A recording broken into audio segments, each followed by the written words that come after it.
Bismillahirrahmanirrahim. Assalamualaikum warahmatullahi wabarakatuh. Perkenalkan, nama saya Nadia Febrianti dengan NIM akhir 031 dari kelas 6A Tadris IPA dengan mata kuliah Kapita Selekta IPA yang diampu oleh Ibu Feni Widianti MPD. Nah, di sini saya akan membahas sebuah materi yaitu tentang perubahan fisika dan kimia. Nah, topik pembahasan yang akan dibahas kali ini itu ada 4, yaitu pertama materi, yang kedua hukum alam tentang materi, yang ketiga perubahan materi, dan yang keempat itu adalah perubahan zat. Kita masuk materi yang pertama, yaitu tentang materi.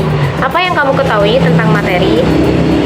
Oke, jadi materi ini adalah sesuatu yang memiliki massa dan dapat menempati sebuah ruangan. Kita masuk yang kedua, yaitu tentang sifat materi.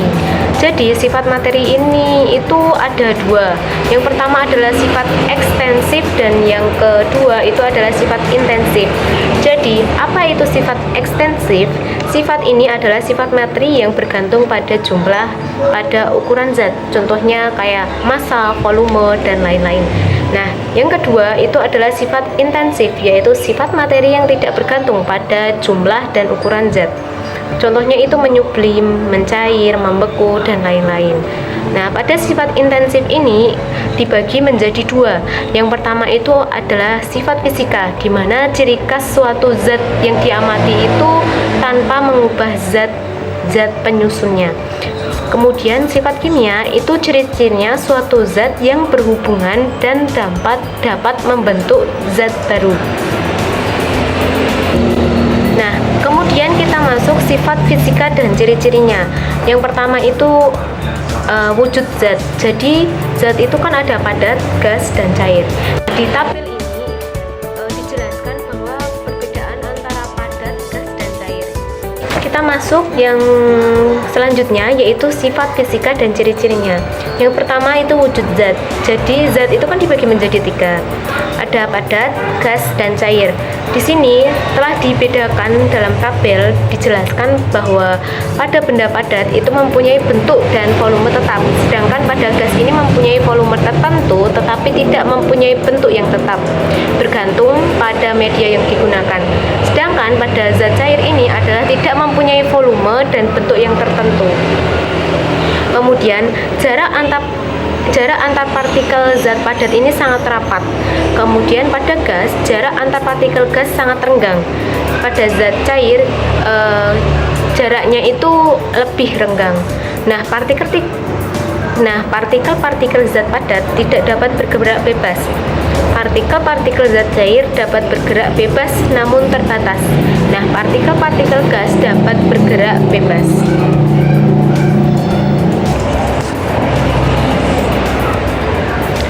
Kemudian sifat fisika selanjutnya yaitu ada warna.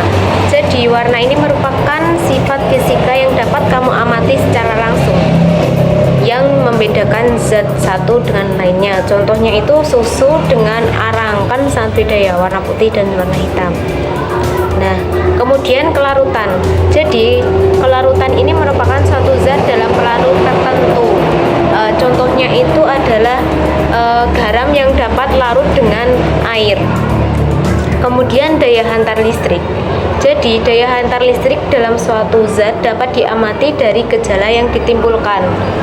Kemudian yang kelima terakhir itu berdasarkan sifat kemagnetannya.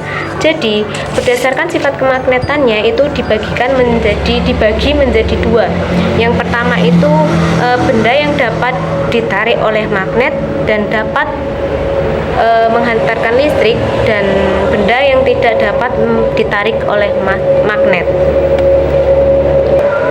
Setelah membahas sifat kimia dan ciri-cirinya, kita masuk pada sifat kimia dan ciri-cirinya.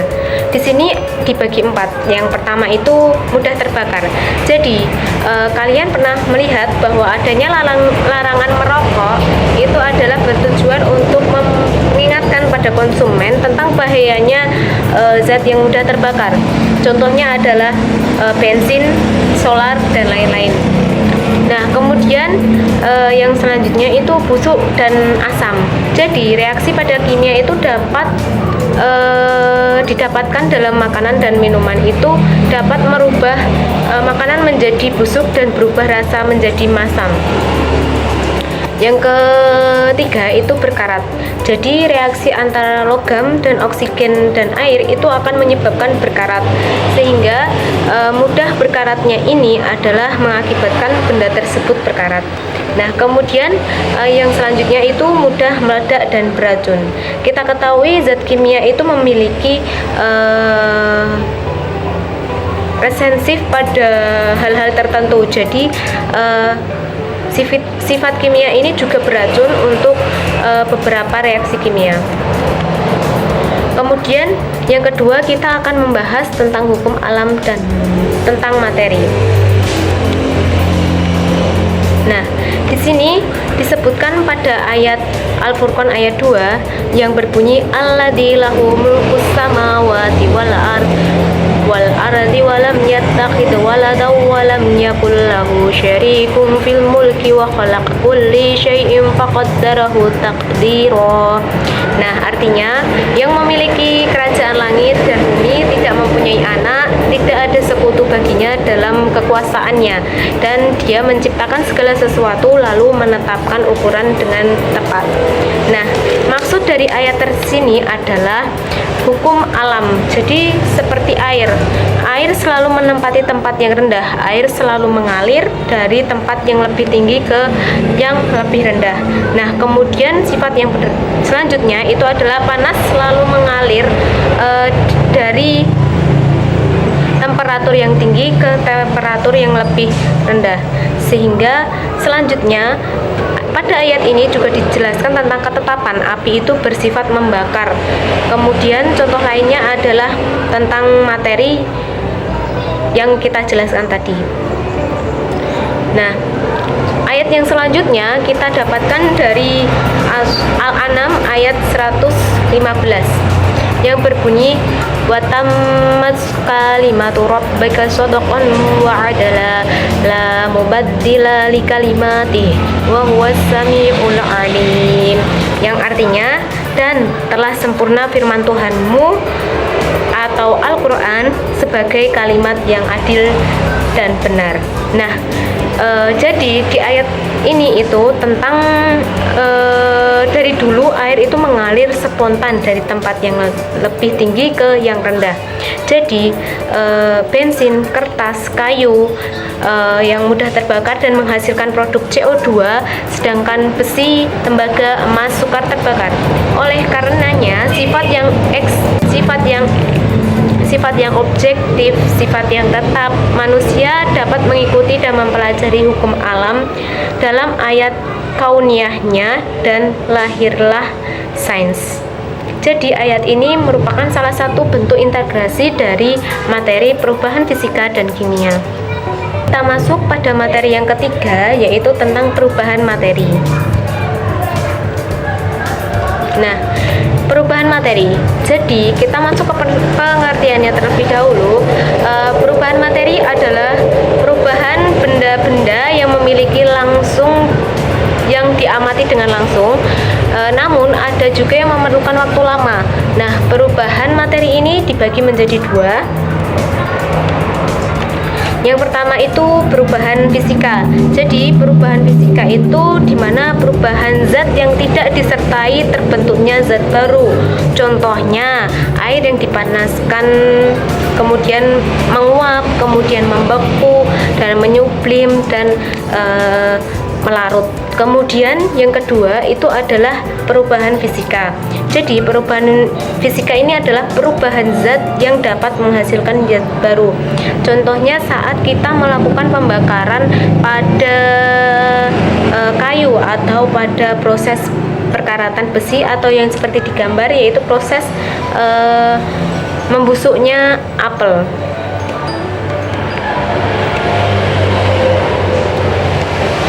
Di sini kita akan menyebutkan beberapa ciri-ciri perubahan dari kimia. Jadi yang pertama itu adanya pembentukan gas. Jadi reaksi kimia bersifat unik. Contohnya magnesium ditambah dengan asam klorida akan menjadi magnesium klorida ditambah dengan gas hidrogen.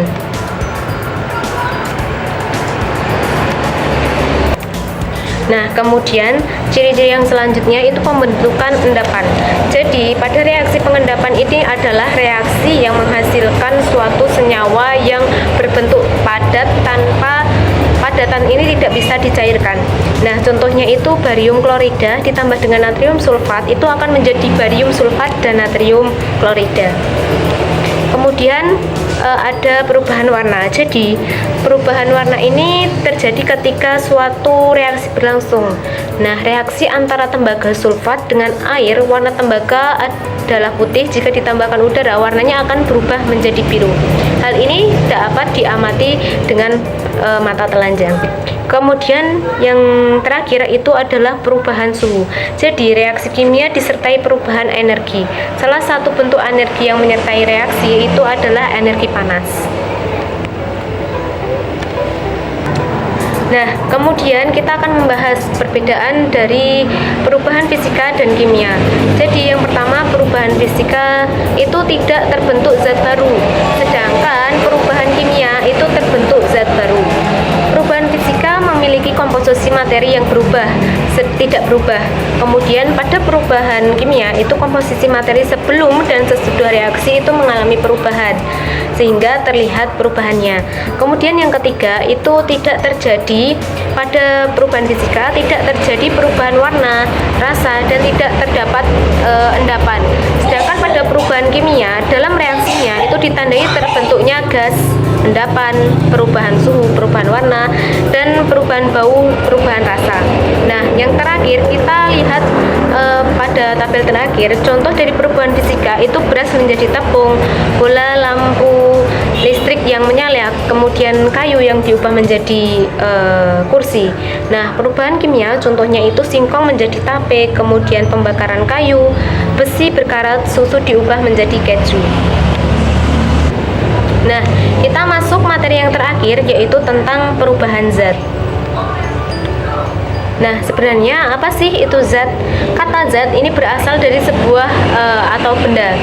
Zat adalah semua jenis benda berbeda yang bergabung membentuk semua yang ada di sekitar kita serta segala sesuatu yang ada di alam semesta. Nah, zat adalah sesuatu yang menempati ruang dan memiliki massa.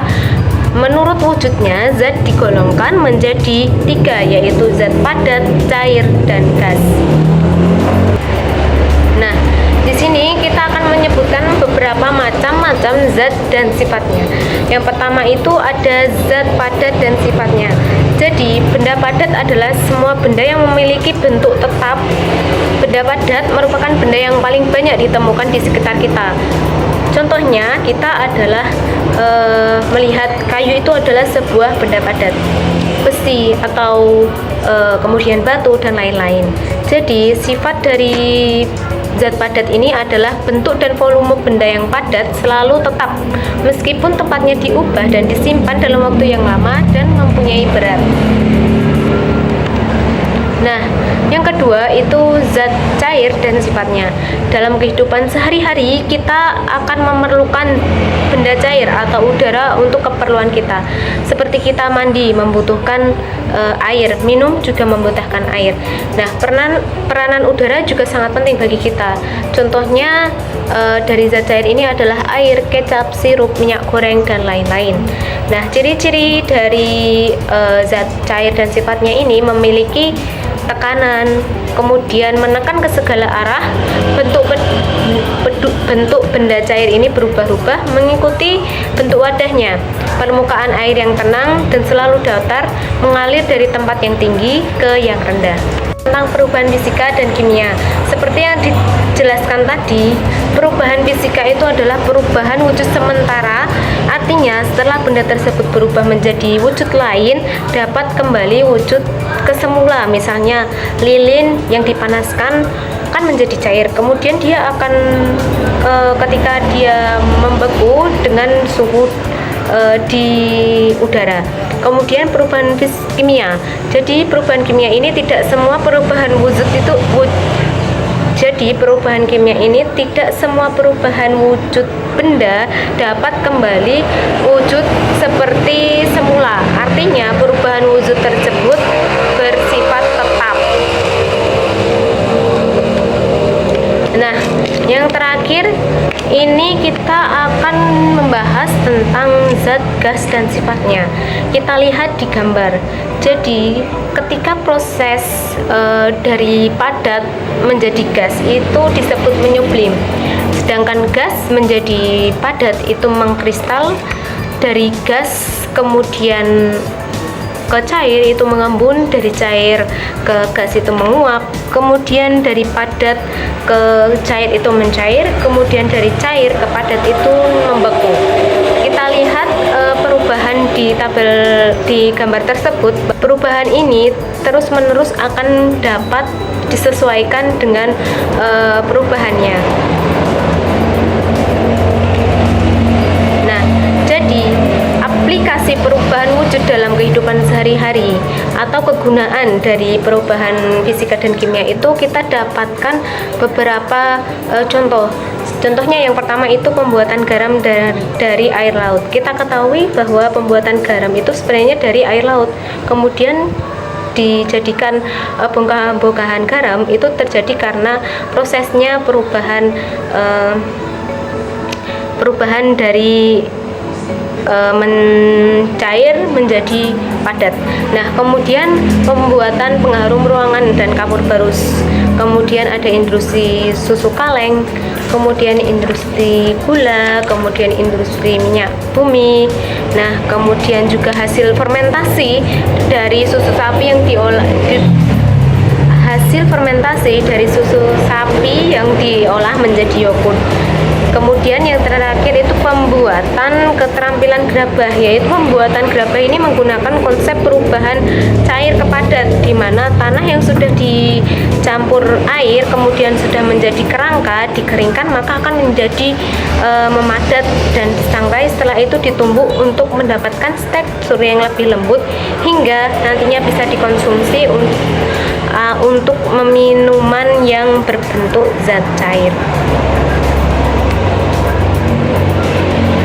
Nah, kita di sini perubahan fisika dan kimia itu memiliki miskonsepsi banyaknya siswa yang salah membedakan antara perubahan fisika dan kimia.